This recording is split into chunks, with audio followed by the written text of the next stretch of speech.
জায়েজ হবে না। এরপরে প্রশ্ন হলো, আমার দেবরকে আমার চাচা শ্বশুর ছোট সময় দত্তক নিয়েছিলেন। এখন আমার দেবর আমার শ্বশুর শাশুড়ি অর্থাৎ তার জন্মদাতা বাবা মাকে কাকা কাকি ডাকেন, আর আমার চাচা শ্বশুরকে বাবা ডাকেন। মূলত তিনি আমার দেবরের চাচা। কাগজপত্রেও বাবার নামের স্থানে চাচার নাম দেওয়া, এটা জায়েজ হচ্ছে কি না? খুবই গুরুত্বপূর্ণ প্রশ্ন। আমাদের দেশে দত্তক নেওয়ার ক্ষেত্রে এই শরিয়ার ভায়োলেশনটা অনেকেই করেন। যিনি আপনাকে দত্তক নিয়েছেন তাকে আপনি সম্মান জানিয়ে বাবা বা বাবার সমতুল্য হিসেবে ডাকলেন, কিন্তু কাগজপত্রে এবং পরিচয় দেওয়ার ক্ষেত্রে আপনার জন্মদাতা বাবার সাথেই আপনাকে সম্বন্ধ করতে এবং তার পরিচয় আপনাকে পরিচিত হতে হবে। বাবা মা হিসাবে আপনার জন্মদাতা এবং গর্ভধারণকারিণী মায়ের পরিচয়টা দিতে হবে।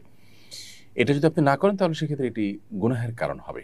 আল্লাহ তাআলা কোরআনে কারিমে বলেছেন, উদউহুম লিআবাহিহিম ওয়া আকসাতু ইনদাল্লাহ, তোমরা সন্তানদেরকে তাদের জন্মদাতা বাবার নামে ডাকো, বাবার সাথে সম্বন্ধ করে ডাকো, অমুকের ছেলে অমুকের মেয়ে এভাবে ডাকো। দত্তক যিনি নিয়েছেন তাদের ছেলে মেয়ে হিসাবে পরিচয় দিবে না। এটাকে আল্লাহ তাআলা পরিষ্কারভাবে কোরআনে কারিমে আমাদেরকে নির্দেশ হিসেবে জারি করেছেন। এছাড়া সহিহ বুখারীতে বর্ণিত হাদিসে নবী করিম সাল্লাল্লাহু আলাইহি ওয়াসাল্লাম থেকে বর্ণিত হয়েছে, তিনি বলেছেন, যে ব্যক্তি তার বাবা নয় এরকম ব্যক্তিকে বাবা হিসাবে দাবি করবে বা বাবা হিসাবে স্থির করবে, ফাল জান্নাতু আলাইহি হারাম, জান্নাত তার জন্য হারাম।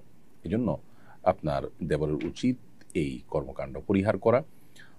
চাচা শ্বশুর আপনার অর্থাৎ তার চাচা, তারা যেহেতু তাদেরকে লালন পালন করেছেন, তাকে লালন পালন করেছেন, সো চাচা বাবার মতো, সেই হিসাবে তাকে সম্মান জানিয়ে বাবা সম্বোধন করাতে দোষ নেই। কিন্তু তার জন্মদাতা বাবাকে চাচা ডাকা দোষের। তাকে বাবা হিসাবে ডাকতে হবে, বাবা ডাকতে হবে, মাকে মা হিসাবে ডাকতে হবে, এবং কাগজপত্রে বাবা মার জায়গায় নিজের জন্মদাতা বাবা মার নাম থাকতে হবে। পালক রেখেছেন যে চাচা, তার নাম রাখা যাবে না। যদি তিনি এটা করে থাকেন তিনি গুনাহগার হচ্ছেন। তার উচিত তওবা করা এবং তার অবস্থার সংশোধন করা। এরপর